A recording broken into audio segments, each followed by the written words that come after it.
Здравствуйте, уважаемые друзья! Разговор о самом сокровенном для человека. Откровение вне времени и пространства. Именно так люди, проживающие в многих странах мира, отзываются о передачах с участием Игоря Михайловича Данилова. И сегодня в студии АЛЛАТРА ТВ вновь продолжение этого сокровенного диалога о самом главном с Даниловым Игорем Михайловичем. Здравствуйте. Здравствуйте. Игорь Михайлович, многие люди отмечают такой феномен, что передачи с вашим участием дают особое внутреннее состояние. Вот сначала чувствуют вот это состояние глубинного покоя, благости, а затем приходит понимание тех моментов, которые их волновали. Также говорят о том, что передачи с вашим участием помогают им вне стать в колею вот внутренней духовной стабильности, если они по каким-то причинам от нее сошли. Сколько ни смотри передачи с вашим участием, а каждый раз чувствуется вот это удивительное внутреннее состояние. Каждый раз приходит новое осознание, чувствуется ясность, несмотря на то, что просматривал эти передачи уже очень-очень-очень много раз. И вот в связи с этим в студию АЛЛАТРА ТВ приходит очень много писем, и они совершенно разного характера.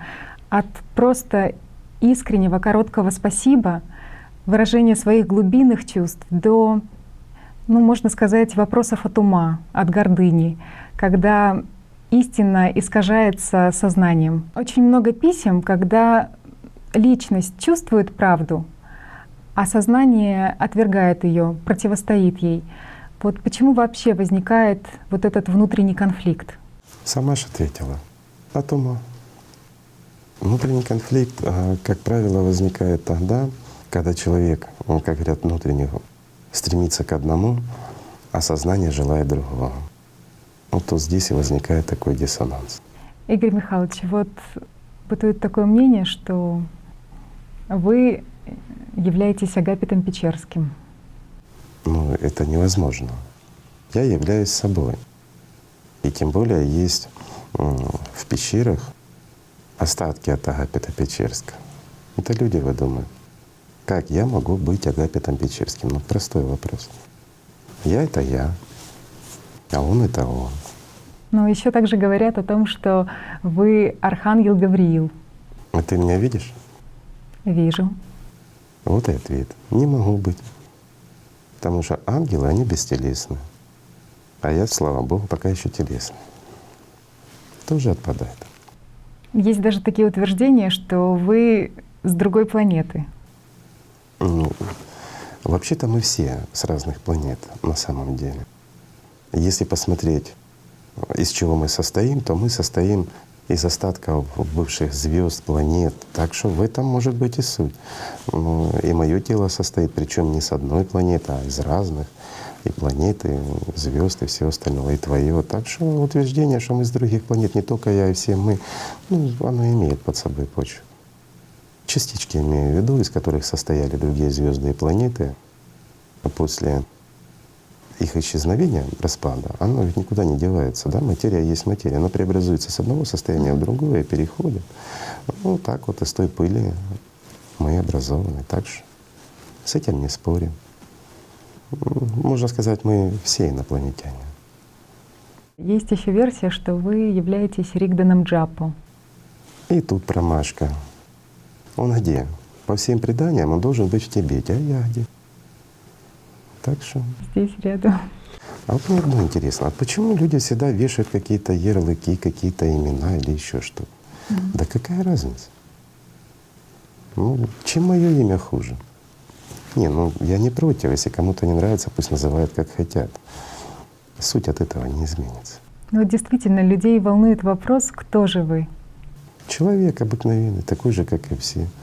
У меня есть имя, ты же меня назвала в начале передачи, кто же, как людей может волновать вопрос, кто я, когда ты ответила перед этим?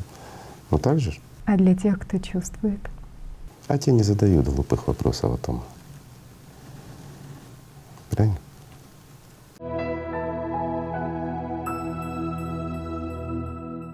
Игорь Михайлович, а почему вообще большинство людей стремится все-таки к разъединению, а не созиданию?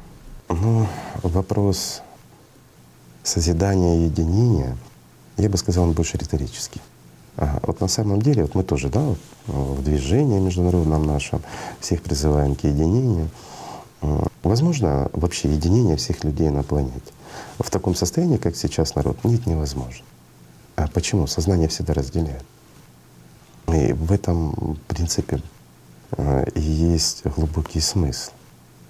Если вдуматься, почему сознание людей всегда разъединяет. Мы много на эту тему говорили, и еще, я думаю, не раз будем говорить.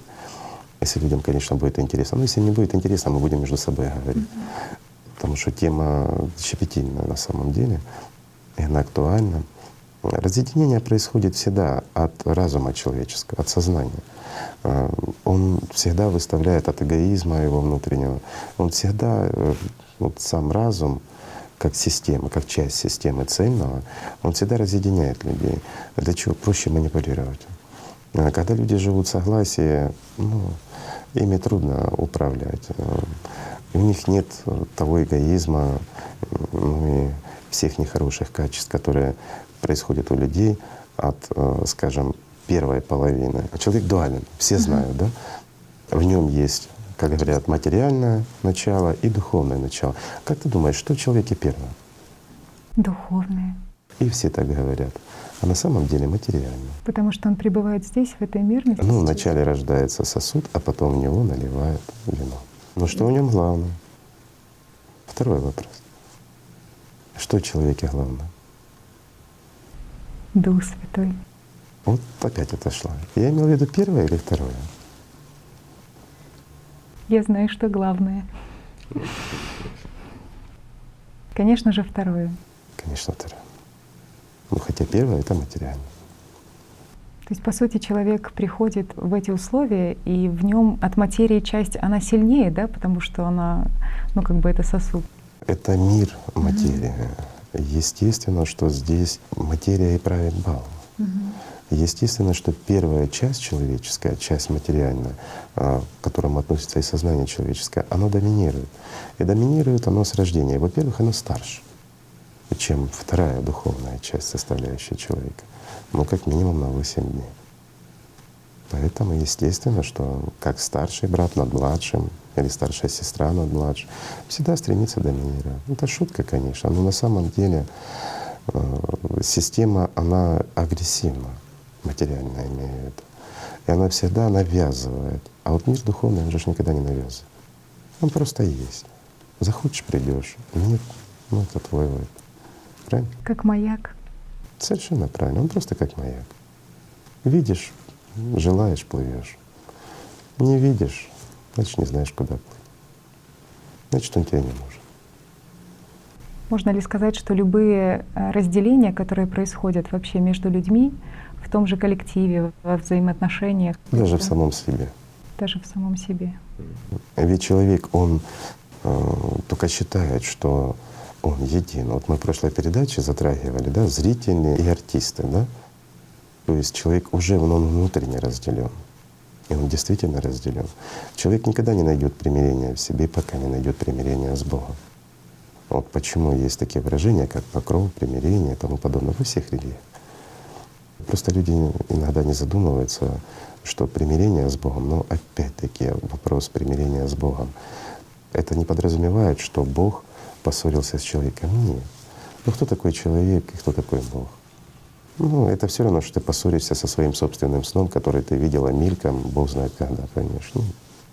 Как бы мания величия некоторым не рассказывала, что он значим и тому подобное. Но опять-таки, что такое мания величия? Часть сознания, часть манипулятивной игры с личностью вот этих артистов со зрителем, понимаешь? Всего лишь игра. Но пока человек не придет к примирению, не Бог должен прийти к человеку, а человек к Богу. А это основное, что он должен сделать. В чистоте. Обязательно. Только тогда он может прочувствовать и мир духовный, и понять, что такое Бог, и осознать, что такое Бог. Даже слегка соприкоснуться с тем миром без примирения, хотя бы первичного, с тем миром невозможно.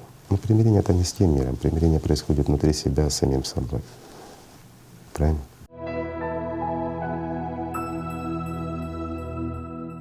Вот вы сказали про примирение, и Но это совершенно как бы ново и воодушевляет, потому что почему-то во всех религиях речь идет о состоянии борьбы внутренней с самим собой, борьбы с дьяволом. Везде это об этом говорится, и говорится много, но и о примирении тоже говорится много. Понимаешь? То есть во всех религиях также утверждается в первую очередь о примирении разными словами, по-разному. Но суть та же, что для того, чтобы человек соприкоснулся и хотя бы немножко прочувствовал, что есть тот мир, я же не говорю там познал или еще что-то, ему нужно примирение.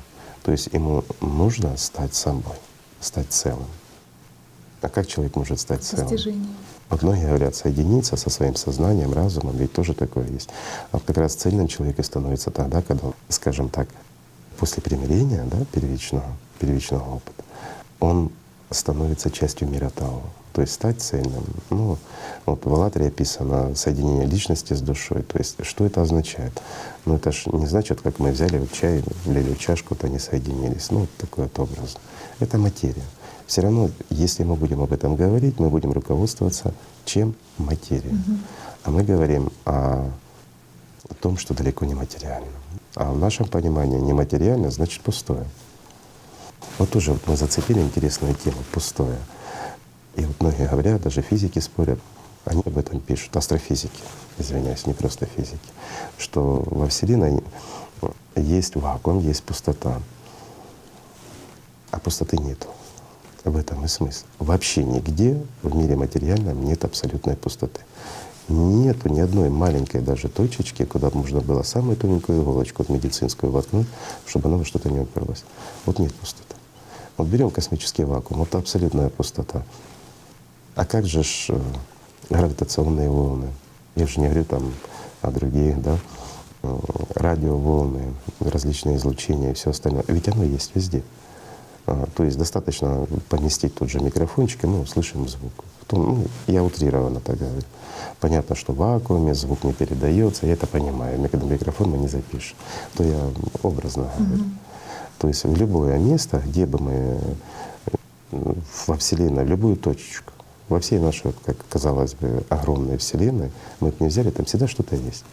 Но оно не всегда в том виде, к которому мы привыкли. Вот мы привыкли к материальному. Вот есть чайничек, вот он есть, вот он стоит, он занимает определенный объем. Если его убрать, значит пустота.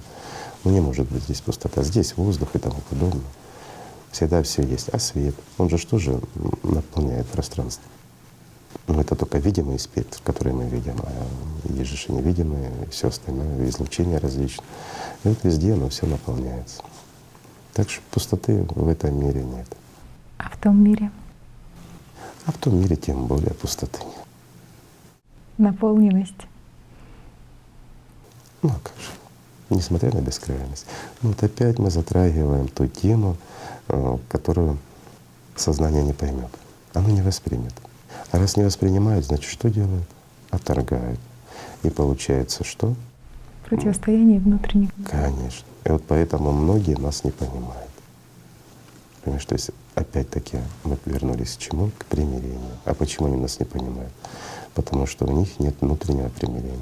Прежде всего со своей частью, с миром духовным, скажем так. Как человеку примириться внутри себя? На самом деле это не всем надо, как это не печально. Далеко не все этого хотят. Вот личность, зритель имею в виду, вот как по прошлой беседе, он всегда стремится, человек как личность имею в виду, он всегда стремится к миру духовному. И вот его влечение всегда подменяется сознанием на материальное. То есть борьба идет за внимание человека. Вот. Многие опять не поймут, скажут, ну внимание, ну при чем здесь внимание? А внимание это энергия жизни. Внимание — это и есть жизнь. Это и есть та часть, вот как ты упомянула за Святого Духа, она это является частью той силы, которая присуща личности как, ну скажем, некоему отражению мира духовного, которое может стать частью того мира. Да? Внимание есть той силой, которая и создает жизнь. То есть люди попросту направляют не туда внимание, даже, но иногда за созидательными какими-то делами, да? Вот давай возьмем даже созидательные, самые хорошие дела. Если эти дела делаются умом, то они не приведут мир духовный. Но они прекрасны, эти дела, они замечательны, они помогают людям, и это надо делать. И в принципе этим мозг и должен быть занят, наше сознание. Оно и должно быть занято хорошими делами, хорошими мыслями.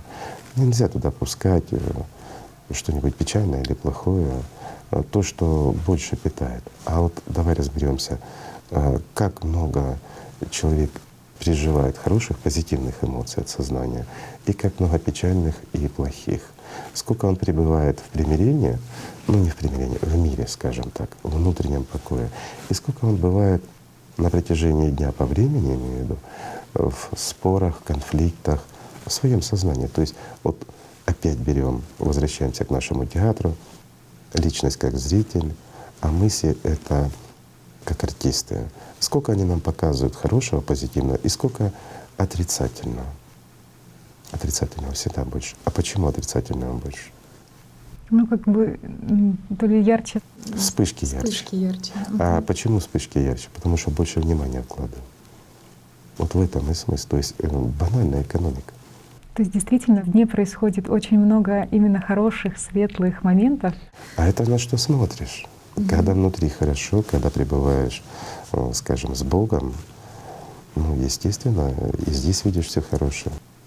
А когда внутри в печали, когда человек находится в ссоре с самим собой, естественно, что у него будет замечать в этом мире все плохое и поганое. Подобное притягивает подобное. Об этом давно говорилось. То есть нужно впечатляться духовным миром. Не надо впечатляться миром духовным. Духовным миром надо жить. А впечатляться — это опять-таки артисты показали сценку, мы впечатлились. Вот почему многие люди, они впечатлились какой-то сценкой, что-то где-то это срезонировало с их внутренней духовной потребностью, и они пошли там к какой-то религии, еще чего-то, не имеет значения. Раз, второй, третий, пятый сходили, посмотрели, помолились, там помедитировали, не имеет значения, провели какие-то действия, ритуалы. И через время им это наскучило, сознание победило, и они ушли. А внутри печаль. Это как раз вот это впечатление, что дает. На самом деле, когда человек чувствует потребность, вот именно духовную потребность, когда его зритель или же он как зритель устает от своих артистов, он просто встает и идет. Все просто. И вот многие опять-таки говорят, что сложно познать тот мир, сложно там, вообще сознание, оно не способно познать тот мир. Мы уже много говорили по этому поводу. Но когда человек пытается сознанием что-то понять, чему-то научиться, он всегда упирается куда? В магию. На этом оно все оканчивается. И стремление и желание опять-таки от сознания познать мир духовный, оно заканчивается обладанием некого дара. Дара, который дает власть над другими людьми. И всего лишь навсего. А что такое власть над другими людьми? Это призрачное состояние, которое также быстро заканчивается вместе с жизнью этого тела и всего остального. Да, глупо тратить на это время.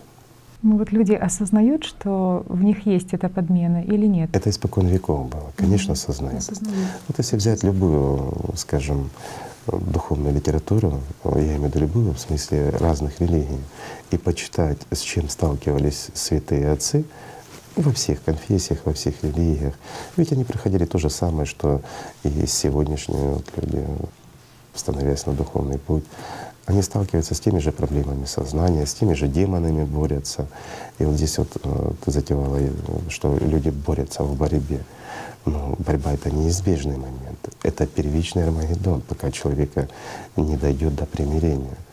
Что такое борьба? Борьба — это противостояние своим артистам. Когда артисты навязывают: вот смотри на меня, нет, тот кричит: смотри на меня на сцене. А человек не хочет на них смотреть, он уже устал от ихнего кино.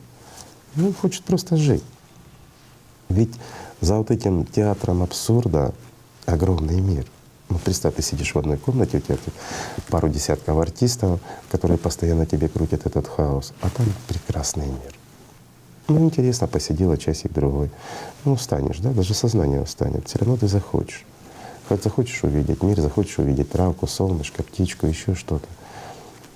Захочешь, тоскуешь по этому. А здесь одни и те же артисты, которые толстый здоровый дядька изображает тонкую какую-нибудь, извини меня, травиночку. Но он ее изображает и навязывает тебе. Ну ты же видишь, что это несоответствие. Вот так и личность чувствует несоответствие и подмены эти. И она хочется и стремится так же само, вот как ты бы стремилась во двор увидеть ту же травинку, а не толстого дядьку, изображающего его, правильно? Когда соприкоснулся с духовным миром, чувствуешь вот эту благодать, то уже на меньшее не согласен. Личность всегда стремится уже только к этому. Да. И вот есть интересный момент. Очень многие святые, они описывают о том, что даже упомянутый нам Силуан Афонский, да, в прошлый раз, мы много по нему проговорили, но еще раз вспомним. Он в старости уже в своей, он говорил о том, что несколько раз в жизни он соприкасался с тем миром. И потом всю жизнь он стремился это восстановить. А спрашивается, а кто ему мешал жить тем миром? А опять-таки демоны. А где он застрял? Он застрял в борьбе, в банальной борьбе. И вот ему нужна была целая жизнь, чтобы понять, что не надо бороться, надо жить. Но для того, чтобы понять, что надо жить, вначале надо бороться. Вот так парадоксально мы все построено. А какие вот инструменты в этой борьбе? Побеждать любовью? На самом деле инструмент, их много инструментов, скажем так, предлагается для личности, но большая часть их от ума. Но если твое сознание дало тебе инструмент против него же, поверь, этот инструмент работать будет против тебя. Это все равно, как артисты твои будут рассказывать тебе, как зрителю, как от них избавиться. Скажут, заплати побольше, привяжись покрепче к столу скотчем, и ты от нас избавишься. Ну, конечно же, не избавишься. Правильно? То есть инструменты вообще не в плоскости сознания? Нет, конечно. Здесь первое, вот, что делают, почему возникает борьба, это изучение самого себя. И все проходят этот путь. Вот по-другому не получится. Пока не поймешь, что твое сознание играет с тобой злые шутки на самом деле, и многое показывает тебе то, что ты считала реальным, таковым не является, ну, всего лишь борьба за твое внимание. Пока это не осознаешь, ты не поймешь большего, правильно? То есть хочешь не хочешь, приходится бороться, приходится наблюдать за собой, осознавать, изучать его. То есть познание самого себя. И вот если мы возьмем опять-таки описание пути любых святых, вот опять повторюсь, они все проходят через это. Вначале осознают своих демонов, или назовем их мыслями, сознаниями, или бесами, ну кто как их называл. Конечно, есть градация, есть демоны, бесы там. Но для удобства давай разделим, чтобы было понятно и нашим зрителям. Мы же для них тоже являемся частью трехмерного мира. Ну, как люди материальные, сидящие, рассказывающие об этом. Вот так и у нас, да? Личность — это как зритель, сознание — это как артисты на сцене. Есть пожирнее, есть потолще, а есть же и режиссеры этого всего, и продюсеры всего этого действия. Так что можно разделить их на бесов, на демонов, ну кто постарше, поверь. То есть в этом материальном мире есть иерархия. Все кушать хотят. Вот в этом и проблема. Вот часто зацепила иерархию. И вот заметь, насколько иерархия важна в мире материальном, и насколько сознание, оно стремится выстроить иерархию и в мире духовном, а там ее нет. И вот в чем парадокс. И сознание, оно не понимает, как так без иерархии может что-то возникать. А так и может. И вот как люди могут объединиться в этом мире, если у нас все построено на иерархии? У нас нет равенства. Потому что кто-то пытается кем-то доминировать. Мы уже много раз обсуждали об этом, что это законы материи, никуда от этого не денешься. И почему человечеству тяжело достигнуть единения. Даже в маленьком коллективе, в небольших группах, это очень сложно. Это как раз и обусловлено тем, что кто-то пытается кем-то командовать, кто-то вынужден подчиняться. Мир иерархии. А в духовном мире там есть понятие, ну, называя нашим языком, скажем так, ответственность. Берет на себя кто-то ответственность или не берет. Да, это как в процессе служения. Говорит, служение миру духовному, ну, много есть. Опять, подходя к религиям, скажем, много этих пониманий. Это не означает, что человек всю жизнь там посвящает себя служению Бога, то есть он поменял одежду, поменял имя, каждый день пребывает в молитве, он служит Богу. Но опять-таки, кто в нем произносит эту молитву?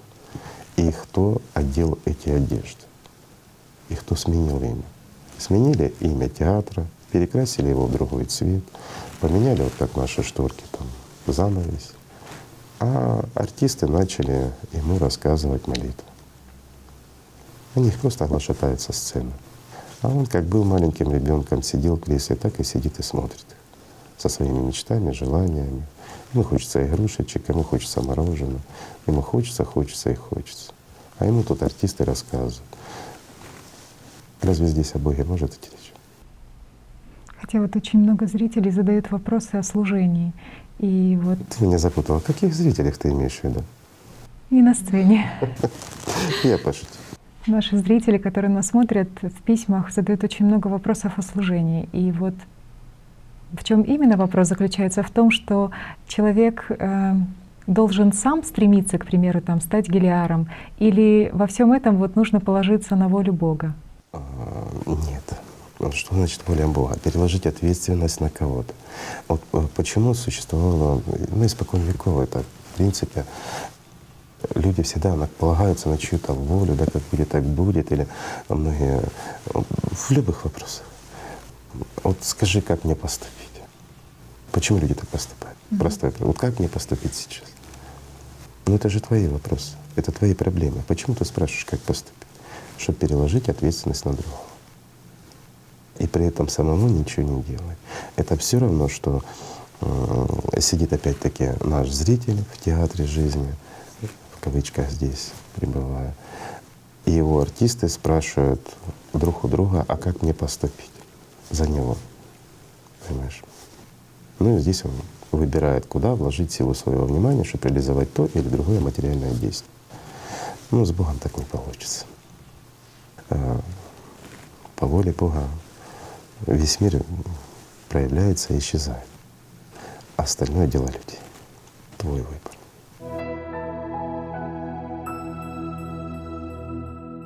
Вопрос служения. Служение, оно бывает разное.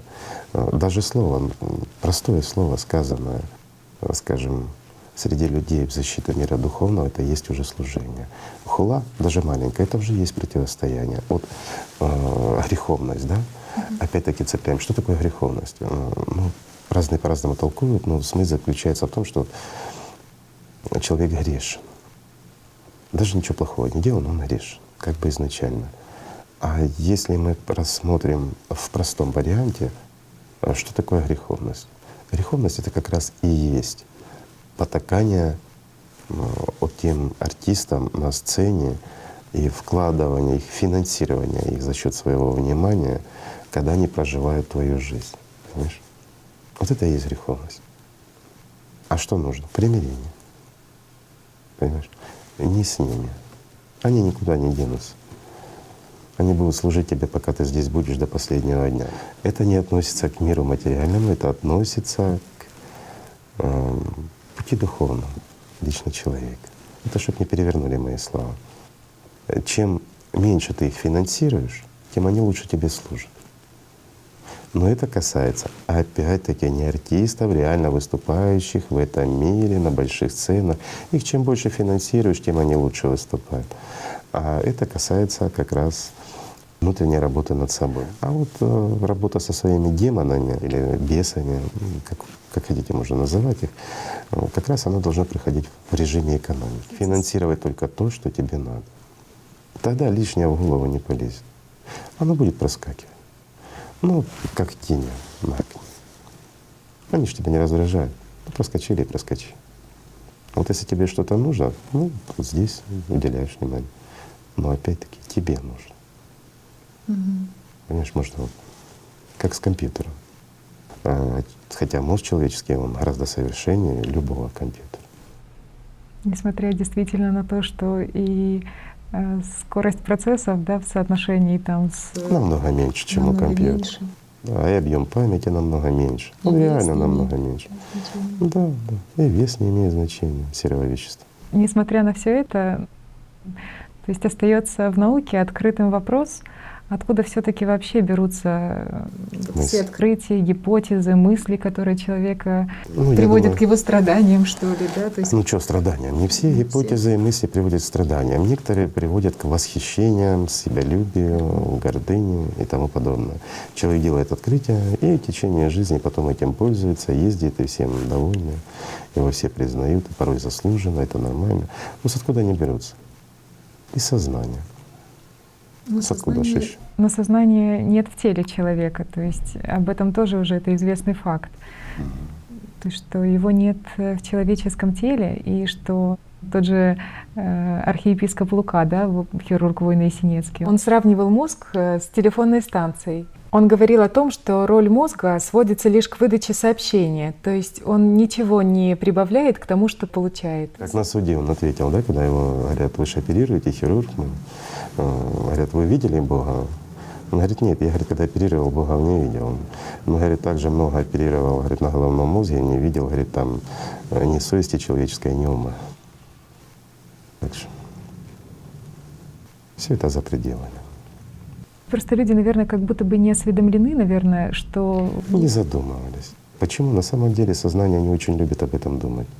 И вот люди начинают задумываться, даже вот когда начинают практики, да, много таких людей знаем. Денечек-два, на третий ему скучно. Сознание уже все, артисты устраивают демонстрацию его сознания, они уже вот требуют от него что-то другое, ну и он начинает финансировать их демонстрации, идет на их поводу, как зритель. То есть нужно духовное усердие, да, вот какое-то в этом. Да не нужно усердие. Любое усердие, оно как раз и есть подпитка тех же бесов-то в своей голове. То есть опять борьба вот эта, да? То есть… Это разные вещи. Мир материальный и мир духовный. Это разное. Не носиться со своим грехом, со своими вот, да, шаблонами. Но это смотря кто что выбирает, понимаешь? Некоторые наоборот вот любят носиться, им это нравится. Вот это их игра. Вот так они прожигают свою жизнь. То есть мудрствуют, да, и… Лукаво. То есть даже вот, да, в разбирании там каких-то вот этих шаблонов они просто выполняют. Изучение шаблона, оно необходимо. Еще раз говорю, необходимо наблюдение за собой. Для чего оно необходимо? Для того, чтобы сознание само зашло в тупик. И тогда личность становится более свободной. То есть человеку очень тяжело понять, кто он, и отличить в этом хаосе в голове, кто наблюдатель, кто зритель. Вот реально тяжело. Вот для этого и нужно изучать, кто думает, откуда мысль, как я могу остановить. Потом в один прекрасный момент человек понимает, что он личность, что как раз он и может останавливать, принимать эти мысли, формы и все остальное. Но потом он может уже и управлять. То есть развить любой талант — это легко. Но вопрос, стоит ли тратить время на то, если у тебя, ну скажем, более развит другой талант, да? Вот от рождения есть склонность там, к музыке, к песням, еще чему-то. Ну зачем тебе нужно изучать, как правильно ложить асфальт? Простой вопрос. Это тоже талант. Любая работа, любая профессия, она требует усердия, времени и всего остального. Понятно, что жизнь заставит, никуда не денешься. Но зачем тратить на это время? Просто каждый должен заниматься своим. Музыкант — музыкой, строитель — стройкой. Ну, тогда оно все будет так, как должно быть в этом мире, правильно? То есть что бы ты ни делал, самое главное, чтобы ты… Да не важно, что ты делаешь в этом мире. Гораздо важнее, что будет после этого мира. Что ты делаешь для того, что будет после этого мира, после его окончания. Оно очень быстро заканчивается на самом деле. Ну, что ж. Время бежит быстро. Это самая текучая субстанция. Удержать невозможно.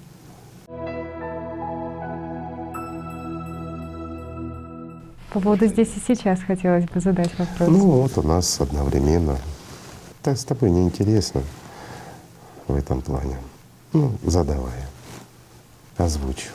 У людей непонимание, что значит момент «здесь и сейчас». Люди не знают этого. А на самом деле люди не понимают, что такое здесь и сейчас.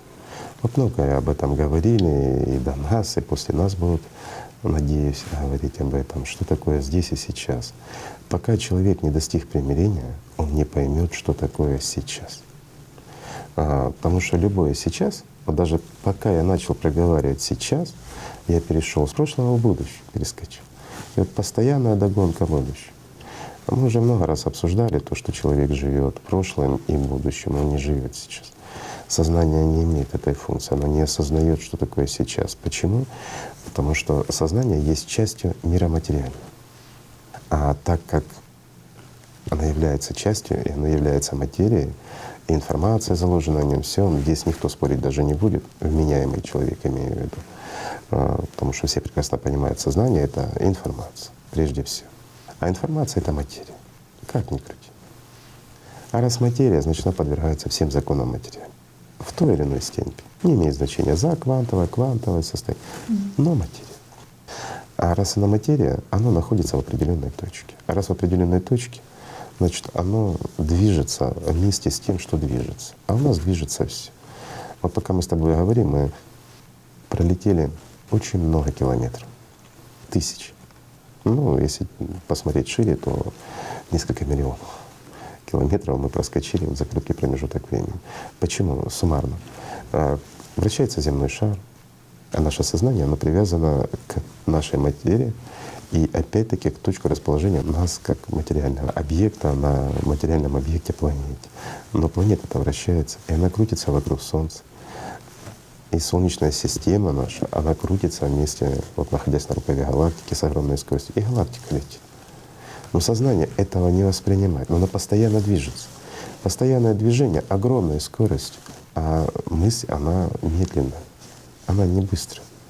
И вот пока она зародилась, пока оно дошло, оно пролетело уже очень много. Пока мы уделили внимание, пока мы его восприняли, и оно стало материей, материальным объектом, да, ведь нам как баннер подается, вот, просто картиночкой, а потом мы его распечатываем, и оно нам приходит уже в полном масштабе. Если вот от начала до конца оно переходит. Постоянное движение. То есть оно переходит из прошлого в будущее, становясь прошлым, тут же сам. И нет настоящего. То есть сознание реально, оно не может понять, что такое настоящее, что такое здесь. Почему? Потому что все конечно в этом мире. И все на огромной скорости. А как только человек достигает вот этого примирения, он чувствует этот мир Бога, что первое он познает? Он познает, что это сейчас. Вот все останавливается. Нет движения. И вот это поразительно. И есть только сейчас. Ведь нет ни завтра, ни вчера. И в этом смысл. То есть сознание просто людям подсовывает какие-то ложные замещения, там, не знаю, созерцание. Она просто работает, кушать хочет. Игорь Михайлович, так получается, что люди в ней не живут духовным миром, а слушают артистов вот этих на сцене, которые им постоянно подсовывают сценарии каких-то духовных экспериментов. То есть вот из религии в религию предлагают им переходить. Я понимаю, что ты говоришь. А ты имеешь в виду, что как раз потребность людей, вот почему многие люди ездят, изучают разные религии, изучают разные практики и тому подобное. А потом печалятся, что вот столько лет вот езжу, занимаюсь, у всяких лам, будд и все остальное, а потом, как оказывается, я и как бы и нигде не был, да? Вот я объясню это все, чтобы было понятно, почему это происходит. Почему человек много времени как бы тратит на занятия духовным, в кавычках, но духовным человеком не становится. Вот если мы рассмотрим на модели, которые мы вот уже вторую передачу озвучиваем, это артисты на сцене, и ты как личность, зритель, сидящий в зале. Получается, что не ты ищешь духовного пути. У тебя есть стремление. Ты чувствуешь, что это необходимо и что это правда. Ты это чувствуешь. Но твое сознание, то есть твои бесы или артисты, вот они как раз и играют в это. Понимаешь, они играют в духовность. Получается, они вместо тебя занимаются духовными поисками. Они занимаются медитациями, потом рассказывают: смотри, ты ж уже Будда, ты уже даже не ангел, ты вообще Будда, ты уже бодхисаттва или еще больше что-то там такое. Куда ж тебе больше, да? Вот вернемся потом к этому моменту. Но что происходит на самом деле? На самом деле ты как сидел, так и сидишь. Ты как смотрел на своих артистов, на свои мысли, так и смотришь. Но еще раз говорю, единственный, кто может из этого театра как раз и соприкоснуться с миром духовным, это ты, как зритель, то есть как личность. Но артистам туда путь закрыт. Вот поэтому им обидно, опять-таки закон материи — это борьба за власть, поэтому сознание никогда не упускает возможности, скажем, проявить свою власть и покомандовать личностью. Так и происходит. Они немножко дают вместо истинных чувств, ощущений, то есть восприятие этого мира, подсовывают такие легкие соприкосновения, эмоции. И человек, вот, скажем, посмотрел это действие, воспринимает это как за правду на какой-то промежуток времени. То есть как будто бы сознание скармливает, да, как в игре пешки для того, чтобы… Совершенно правильно, чтобы в мат. действительности поставить мат. Просто-напросто. Ведь сознанию гораздо выгоднее состояние субличности. Личности невыгодно. Для личности это смерть, а для сознания это пролонгирование ее существования. И для системы это интересно. Опять-таки почему? Потому что то, что называют адом или называют состоянием субличности, роли не играет. Но дело в том, что как раз наше сознание, как часть демонического этого мира, или как бы мы его ни называли, это часть материального мира на самом деле, оно продолжает существовать и потом. Ему это интересно. Оно питается. Манипулирует духовным, да, позволяет… Оно манипулирует всем, ведь ничего святого-то у нее нету сознания. И опять-таки, вот сколько раз мы говорили об этом, почему то же самое сознание, которое рассказывает зрителю личности, то есть тебе рассказывает, что ты уже стал бодхисаттвой, но тут же заставляет тебя плевать на все святое и отвергать все святое. Так же вызывает в тебе что? Гордыню, самомнение, какая ты духовно просвещенная. Вот прям. И тому примеров много. И примером тому может служить преподобный Зосим, да, его опыт существования. Он с детства думал, что он уже монах, что он служит Богу и тому подобное. С самого детства он ходил и даже считал, что с ним другие разговаривать даже недостойно. Потому что он служит Богу, он его представитель. Пока в действительности не столкнулся с человеком, который действительно служит Богу. После этого он понял, что он, оказывается, всю жизнь слушал кого? Того же артиста, который рассказывал ему о гордыне. Слушай, таких случаев очень много. Хотелось бы перейти к такой теме. Задают вопрос зрители тоже о том, как жить духовным миром, жить как духовное существо в дне. Как жить? Сознанием точно не получится. А вопросы этот идут от сознания. И невозможно человеку так просто раз и жить тем миром, понимаешь? Но с другой стороны, это гораздо легче, чем кажется. То есть все равно есть этапы самопознания. А главное не мешать зрителю идти к выходу из этого театра, понять, что ты зритель, перестаешь смотреть и слушать то, что тебе рассказывают, заставляешь их рассказывать тебе только то, что тебе нужно. Это в первую очередь. И во вторую очередь встаешь и идешь к выходу. И смотришь, какой мир прекрасный. Выходишь и живешь. Я бы так сказал. Эти этапы на духовном пути. Человек чувствует, что он проходит эти этапы. Как ты думаешь, человек чувствует эти этапы? Чувствует. А что ты меня все время пытаешь? Давай я тебя буду пытать. Рассказывай, что чувствует человек на этапах? Откуда человек понимает, что ему надо идти по духовному пути? Потому что то, что ты чувствуешь, становится гораздо более реальным, чем то, что происходит в трёхмерности. Хорошо. А что ты чувствуешь? Человек говорит, а что я должен почувствовать? Что ты чувствуешь? Я сейчас боюсь говорить трехмерными словами, потому что… Тяжело взять корзину камней и описать ими воздух, да? Если говорить о той любви горящей, которая внутри, то люди будут возгревать это физически Интересный момент. как-то. Сейчас ты говоришь горячая любовь, да? И вот именно вот эти огненную любовь, горящую любовь, ведь ее описывали. То есть ты говоришь опять теми же словами, которыми говорили многие святые, которые даже не читали об этом, не знали этого, они не повторяли. Ведь об этом рассказывали, даже записывали за некоторыми святыми, которые были малограмотные отшельниками, они никогда не читали трудов каких-то, они не шли по наитию. Вот они не шли от внутреннего. Они перебарывали своих бесов, наводили порядок на зрительной сцене и просто выходили, понимаешь, вот из этого кинотеатра или театра теней в мире начинали жить.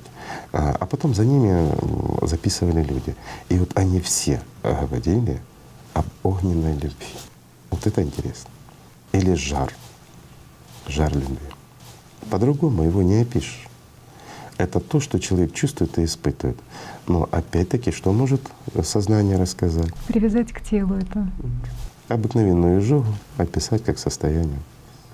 Или искать вот эти вот процессы в В физическом, физическом теле. теле. Абсолютно правильно. То есть человек начнет, значит, во мне должен быть жар, во мне должно быть какое-то жжение, я должен чего-то любить. Понимаешь?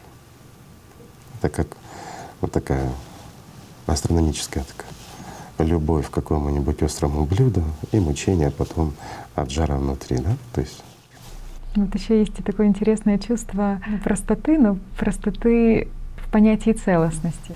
и опять мы затрагиваем очень интересный момент. Оно очень простое. Оно настолько просто, что некоторым приходится всю жизнь потратить, чтобы это понять, решить. Но на самом деле оно очень просто. И самое важное, что оно целостно. Вот человек, даже слегка соприкоснувшись с миром духовным, испытал первичный опыт, да, вот как многие, тот же Силуан вот описывал, многие другие святых, за кого бы мы ни взялись. Ведь они все описывают целостность того мира, неделимость. И почему вот так тянет вот личность, почему личность это чувствует? Это огромная сила. Сказать, что она статична — нет. Она живая. Утрачивает человек индивидуальность? Там нет. Но в то же время он един со всеми. Это как капелька воды в океане. Понимаешь? Вот в целом это океан, но капелька отдельно. Ну, берем не капелька, ладно, там молекулка воды. Но в то же время она колышется вместе со всем океаном. Этот вопрос затронули духовной индивидуальности. А многих волнует. Так кто волнует? Сознание волнует. Ведь сознание, которое постоянно разделяет, оно же и рассказывает. Вот ты туда пойдешь, смешаешься, там вот не ходи в религию, из тебя сделают зомби. Да никто никогда из человека ничего не сделает, если он этого не захочет. Нигде. А путей к Богу много, но нет плохих религий. Люди плохие в этих организациях есть, как и везде. Опять-таки, а почему люди плохие? Потому что живут умом. А он разделяет, он делает их жадными, он делает их эгоистами, он убивает в них все святое, порабощая. И они начинают эксплуатировать религию просто для себя. Но разве религия виновата здесь? Ведь в любой религии много и хороших людей, правильно? Ну, я бы сказал так, превалирующее большинство любой религии всегда хорошие люди. Иначе бы она просто перестала существовать. И людей бы не тянуло туда. Правильно? Так что везде можно дойти. Главное знать, хочешь ты этого или нет. Также в вопросе служения. Вот мы затронули с тобой вопрос служения. Что это означает? Каждому ли оно нужно? Поэтому служение, оно бывает разное. Понимаешь, вот человек несет Слово Божье, он уже служит. Ведь это же служение. Человек делает добро, вот просто бескорыстно, какое-то добро другому, он уже служит миру духовному. Ведь он противостоит злу, он противостоит агрессии. Но есть и другие виды служения. А вот, скажем, больше, но те виды служения, они не всем нужны. На самом деле это правда. Это потребность внутренняя. Но здесь человек выбирает уже служить или не служить, когда он готов отрешиться от всего, взять именно на себя такое вот бремя настоящего служения. Ты затрагивал там Гелиаров, еще что-то. А что такое Гелиар, вот, если разобраться? У нас когда-то были передачи, рассказывания, там, стояние, противостояние. Да в первую очередь это наведение порядка, начиная, как сказать, в себе, так и в другом. Ну я бы это вот сравнил с неким контролирующим органом, который наводит порядок среди артистов, понимаешь? Не знаю, есть такие, нет, ну должно быть, да? Где-то в Министерстве культуры там, и тому подобное. который как раз и следит за распределением средств, чтобы некоторым незаслуженно не платили больше артистам, которые играют бесов и демонов. Ну вот, где-то так. Но не всем это надо, далеко не всем. Но всем надо как раз взять и выйти из этого театра теней. Игорь Михайлович, вот мы уже вторую передачу говорим о Силуане Афонском, и я посмотрела литературу и нашла интересное выражение его. Вот было бы интересно, если бы вы прокомментировали некоторые из них. Ну, как бы некорректно комментировать. Ну, давай попробуем. Ладно. Я думаю, меня простят. Было так, что благодать Святого Духа ушла от меня, и я почувствовала себя скотиной в человеческом теле.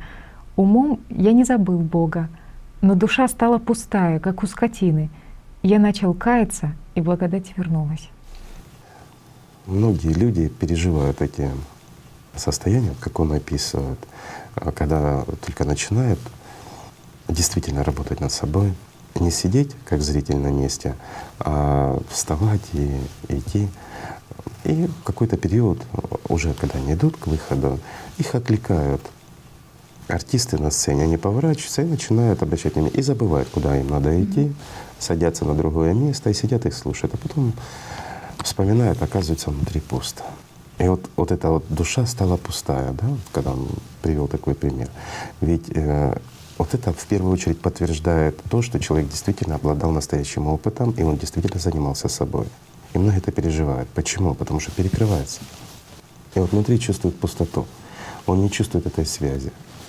Ну, естественно, что душа пустой не может быть, и тем более как у скотины. У скотины нет души. Это он выразил так в трехмерности свои ощущения. Но выразил он их абсолютно правильно и абсолютно верно.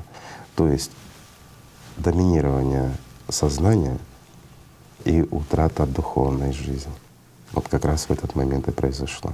И он начал каяться. Что имеется в виду? То есть он начал опять на чувствах, опять работать, пока вернулась вот эта благодать. Это подтверждает действительно, что опыт у человека был настоящий. Причем боль вот этой утраты благодати, она стимулирует к тому, чтобы… Чтобы больше ее не утрачивать. Да. Без нее плохо. Но это поймет лишь тот, кто и когда-то хоть чуть-чуть соприкасался с этим. Но пока человек не соприкоснулся с миром духовным, он никогда не поймет этой ценности. Для него это что-то заоблачное, что-то непонятное, что-то где-то. Знаешь, как суета за закрытой дверью. Вроде бы есть, но нет. Люди говорят, но сам не видел. А человек может ценить лишь только то, что он знает, свой опыт. А личность, особенно когда она всю жизнь была зрителем, она не понимает, не знает это. Она чувствует эту необходимость, она чувствует эту тягу, но насколько это ценно, не знает. Но когда она действительно хотя бы маленький глоточек этой бескрайней свободы и вот этой жгучей любви, как мы говорили, он хоть чуть-чуть соприкоснется, но без этого потом даже одно мгновение вечности кажется. Бог здесь, ты чувствуешь мир духовный, и никуда и ходить не нужно. А вот люди все время выстраивают какие-то лабиринты, какие-то длинные пути, Но а это он же уже сознание. здесь, в диалоге Правильно. ждет. Это вот как мы говорили вот перед этим, что артисты начинают показывать тебе сцены, как ты занимаешься духовным. И вот в прошлой передаче мы с тобой говорили, я приводил своих друзей, как они в своем духовном поиске как раз лазили на горы, медитировать и тому подобное. Кто их туда посылал? Да артисты же эти. Понимаешь, его сознание, мысли. Вот они гоняют людей из одного туда, везде гоняют. Ну, к Богу не приводят. Вот в чем беда. Но зато человек занят. И получается, личность, она чувствует стремление к Богу, а сознание подменяет. И вот оно гоняет туда-сюда, с одной церкви в другую, еще куда-то. Да какая разница? Бог, Он внутри. Он есть. Главное к Нему стремиться, а не менять сюжетные линии на сцене.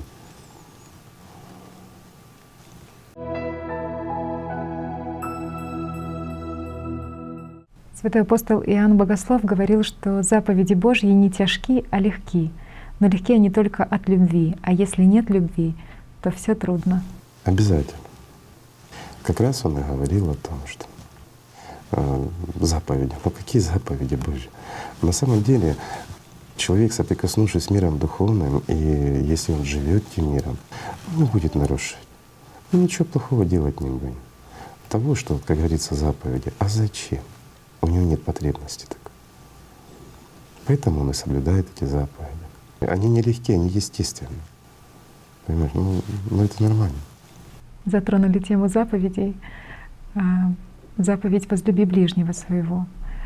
К сожалению, когда люди от сознания пытаются возлюбить ближнего, Это невозможно. Все равно будет материальный интерес. Это опять-таки как единение всех людей на уровне сознания невозможно. Сознание будет разделять.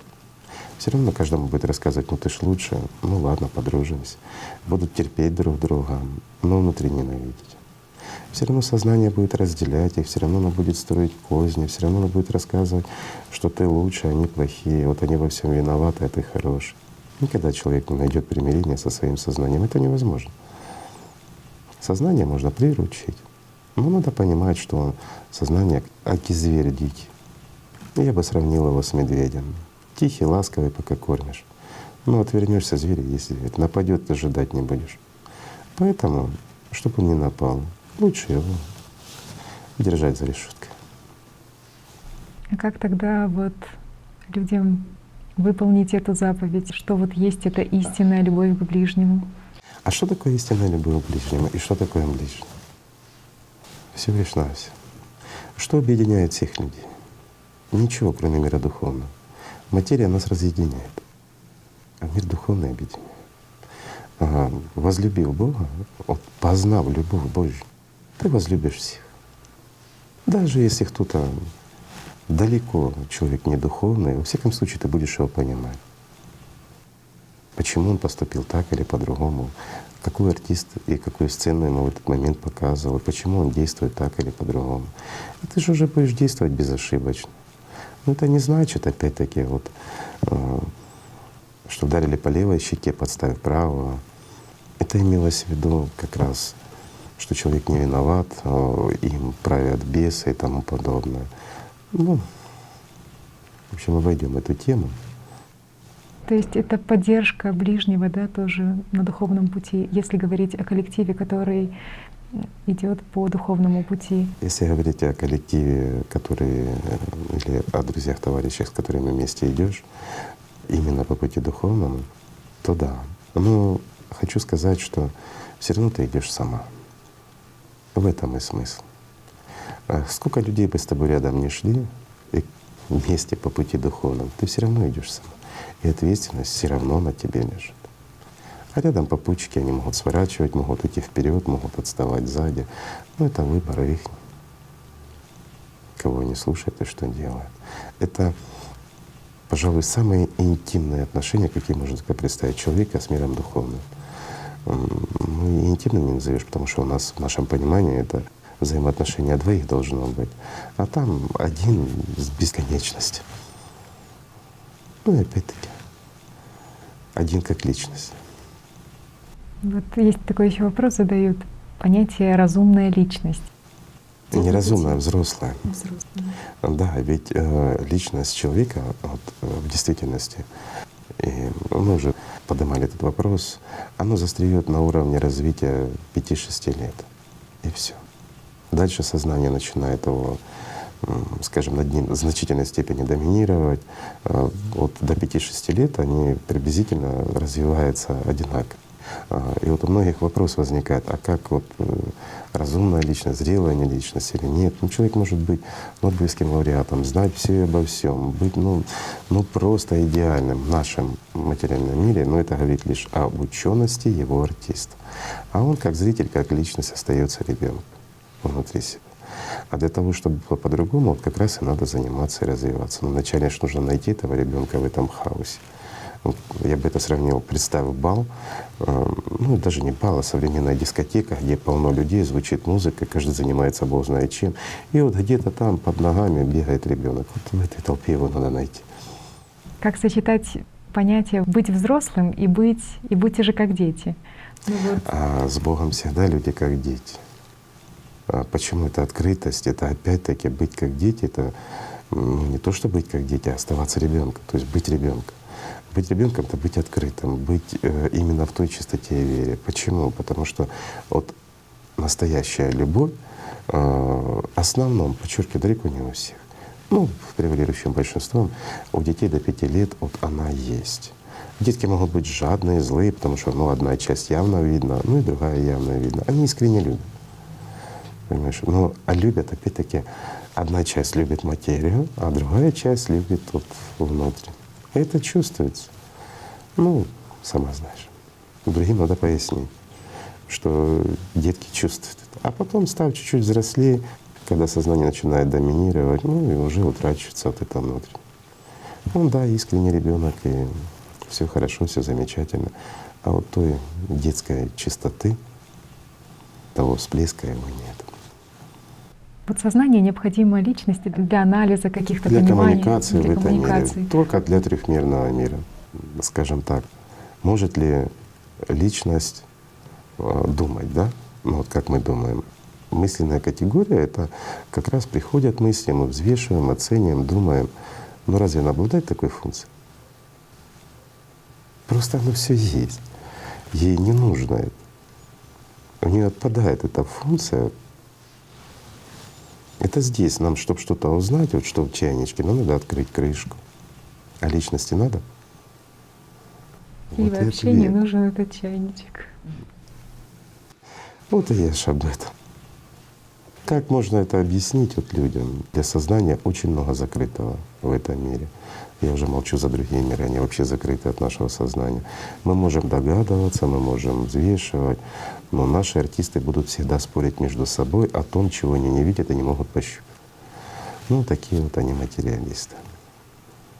А личность, особенно когда она выходит за пределы этого театра, она становится частью мира, который как раз и создает такие миры. И все те программки, говоря компьютерным языком, которые прописаны для нашего материального мира. Кто их прописывает? Вот ответ.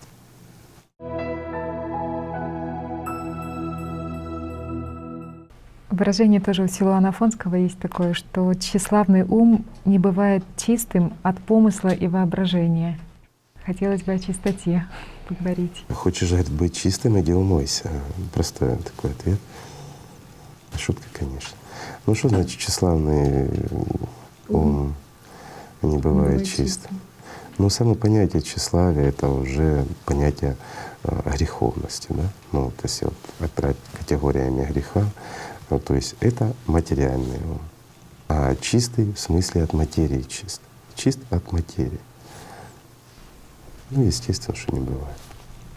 Понимание чист от мыслей или чистота мыслей? А нету понятия чистоты мысли, понимаешь? Есть понятие чист от мысли.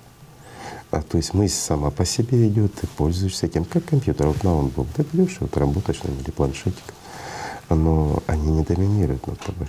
Скажи, могут ли люди это понять? Пока он не приобрел этих навыков, пока его личность не стоит, скажем, с той стороны двери, уже когда весь мир перед ним, он может заглядывать и подсказывать, скажем, в открытую дверь в театр и рассказывать, что вы делаете на сценке. То есть там у меня лежит то-то, вы принесите, пока я здесь. Или сделайте то-то. А если личность, она сидит на стульчике, привязанная скотчем, теми же артистами, что от нее хотеть? Игорь Михайлович, артисты на сцене — это же толпа, можно сказать, персонажей, да? Это индивидуальность, можно выразить. Давай посмотрим категориями опять по мысли материальными, трехмерными. Опять мы возвращаемся к тому, для скептиков, тем, кто там будет сидеть разбирать то, о чем мы здесь говорим, чтобы как-то посмеяться. Опять, кто нас будет смотреть и скептически относиться? Артисты. Артисты любят высмеивать других артистов, мы же это знаем прекрасно. Они просто плохо себя чувствуют, когда кто-то успешнее и тому подобное. И они начинают выдумывать все для того, чтобы их как-то так опозорить.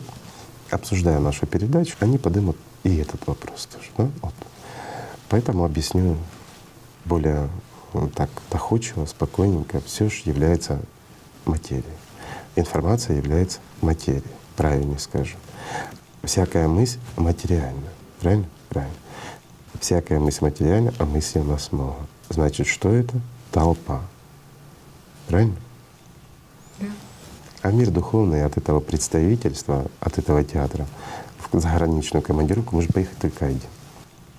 Ну такой на ПМЖ. Всем театрам не возьмут. И что делать?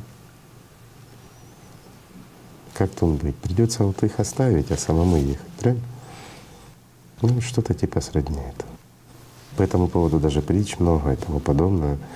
Это когда один ученик пришел к мудрецу, говорит, хотел бы пообщаться с тобой о мудрости. А мудрец говорит, ты, говорит, толпу убери. Говорит, выйди, говорит, со своей толпы. Говорит, какая толпа, поворачивайся, я же, говорит, один. А потом заглянул внутрь себя, понял, что да, он и о жене думает, и о детях думает, и о друзьях думает, обо всем думает. А это и есть толпа, это и есть их образ. Ну, он вышел через год. Год ему пришлось как раз сидеть за порогом мудреца. Потом мудрец вышел через год, говорит, заходи, теперь ты готов, теперь ты один. И вот здесь опять-таки интересный момент. Мы упираемся в срок год. И если отследят вот люди, даже кому интересно, они во многих моментах увидят год. И вот почему нужно столько времени человеку, чтобы победить свои мысли, победить демона или еще чего-то? Хороший вопрос. Потому что все равно есть некая привязка. То есть и нужно время для того, чтобы человеку выйти. Но это не факт, что ты занялся, через год ты вышел. Нет. Многие люди всю жизнь борются, знают, понимают, все осознают, но не могут расстаться ни со своими артистами. Любовь у них такая. Они не хотят, им больше нравится иллюзия на сцене, чем мир за дверью. А многие просто боятся, ведь им артисты рассказывают, ну ты выйдешь за дверь, а там собаки тебя покусают. Куда ж ты идешь, там дождь идет на улице. Ты что, сиди, слушай, мы тебе сказку расскажем. Ну и 1001 ночь. Как Сознание всегда. всегда, кстати, пугает и А у него функция предлагает такая. защищаться. А То есть как же, какие-то конечно. мнимые свои положения, авторитеты, даже не Ну материальное это в что-то. сознании. Я же говорю, отстаивать. тем, кто его не изучает, для них люди этого не замечают и не понимают. А когда человек действительно начинает наблюдать, берет ручечку и записывает каждую мысль, наблюдает, когда что, по времени, во сколько пришло. Особенно если сидит несколько человек в одно и то же время, ну тут игра такая. Вот просто как игра. Пришла мысль, записал, пришла мысль, записал. Вот просто сидят и записывают мысли, которые приходят. Потом сравнивают. А ну до смешного. Понимаешь, вот как кто-то сидит, один в рупор и им рассказывает. Ну, у каждого своя условность, но суть, в принципе, она одна и та же, практически в одно и то же время идет. То есть не обязательно это одинаковая мысль, но Нет, ну мысль как? Мысль абсолютно одинаковая не может быть. Вот, скажем, мое сознание, оно будет, мои артисты, они мне будут показывать одно. Почему? Они у меня толстые, старые, ленивые. Понимаешь, у тебя они моложе, шустрее, они тебе будут рассказывать, ну, о том же самом, только чуть-чуть веселее, интереснее по-другому. Понимаешь, вот это вот и все отличия. Ну, одежда у них может быть разная, там, еще что-то. Выглядит чуть-чуть по-другому. Но та суть, о которой они рассказывают, она будет одинаковая.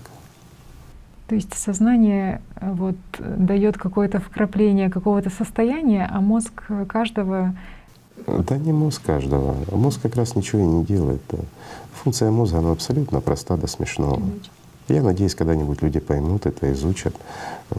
Оно сложно вроде бы, но на самом деле настолько просто. Это то, что касается наших мыслей и всего остального. Оно сложна как раз в работе с организмом. Вот здесь, да, хорошо отлаженный механизм. А то, что касается сознания, это проще некуда. А вот сознание, оно сложно. Ну и простое одновременно. Ну, до него люди не скоро доберутся.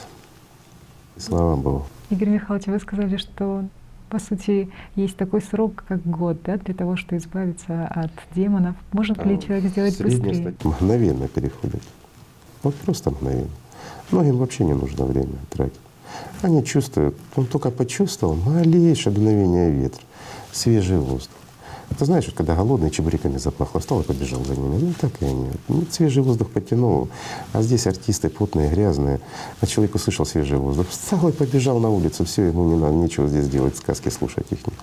Ну вот это вот Есть такие люди. А есть некоторые, которые вот отвлекаются, он встал, его отвлекли опять, привлекло внимание, отвлекли артисты, он сел опять, послушал, думает, ну сейчас я дослушаю. И все-таки же интересно, они же спорят между собой, чем закончится. Ну куда я успею, вон она дверь, да, ну так с ними и остается. Пока театр не разрушился, их привалило, потом они лежат вместе под завалами и вспоминают свое прошлое. Вот это и есть субличность. Игорь Михайлович, бытует такое мнение, что чтобы выйти за дверь, нужно потерять свою индивидуальность. То есть вот как будто бы постепенно отшелушиваешь, отбрасываешь мишуру, и вот ты уже ничто. И вот или сознание боится утратить. Это сознание рассказывает людям. Оно всегда рассказывает, что ты же потеряешь себя. Ну, в действительности, когда личность выходит за дверь как зритель, оно вообще после смерти тела, имею в виду, оно утрачивает своих артистов. Ну зачем мне клоуны, когда есть настоящий? Зачем смотреть на иллюзию, когда есть реальность? Зачем хвататься за временно, когда есть вечно? Поэтому сознание все делает для того, чтобы пролонгировать свое существование. Пусть даже под завалами здания, пусть даже в состоянии субличности, но для нее это жизнь. А для личности это смерть. То есть нужно отбросить все, чтобы осталась только чистота, отдать сознанию все, что принадлежит ему, потому что все, что тебе нужно, это только Что чистота значит и отдать? искренность.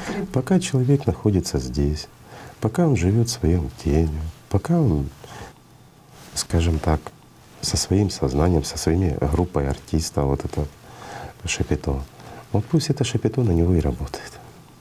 Просто надо быть директором этого цирка, а не зрителем. Ну тогда будет порядок. И жить нужно начинать здесь. Если здесь человек не начал жить, то там не обретешь жизнь. Это правда. И об этом многие знают. Ну, я имею в виду тех, кто выходил за двери этого театра. Может быть, поможет личный опыт. Те моменты, когда сознание начинает, ну, не знаю, там запугивать или предлагать там сценарии какие-то, защищаться или еще что-то. Вот. Защищать свои личные интересы. Защищать какие-то личные интересы. Вот в этот Это, момент скажем так, назовем, давай это для удобства, профсоюзом артистов. профсоюз артистов. Когда профсоюз артистов защищает Права интересы своих артистов, да, то ну вот ты в этот момент понимаешь, что тебе ничего и не нужно от этого профсоюза. Совершенно правильно. Что все, От что тебе… артистам ничего не нужно. Но в то же время ты остаешься индивидуальным? Остаешься. Я уже не раз отвечал на этот вопрос. То есть все, что остается с тобой, это твоя искренность и чистота, и обращенность к А Богу. все, что остается с тобой, это вечность и бескрайний мир. Но самое важное, все, что остается с тобой, это счастье. И бескрайняя жгучая любовь. Настоящая. Ну не в смысле жгучая, как огонь, а в смысле, вот как передать вот это чувство? Вот словами нашими обычными, человеческими.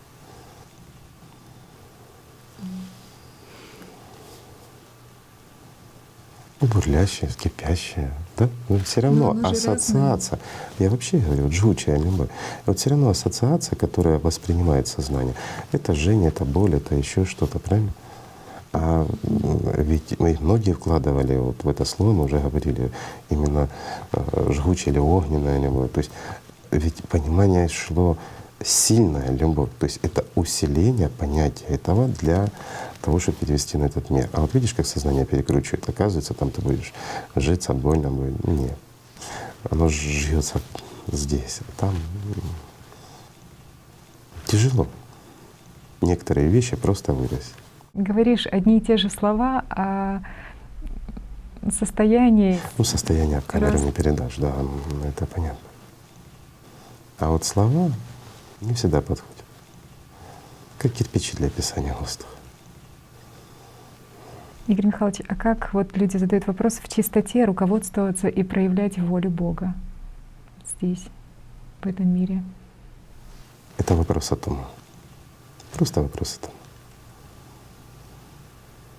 Когда человек находится в понятии чистоте или свободы от сознания, он всегда будет проявлять волю Бога, по-другому он не будет. То есть слышать Бога, да, для того, чтобы… Ну как слышать Бога, если это мир? Вот опять возникают сложности, да?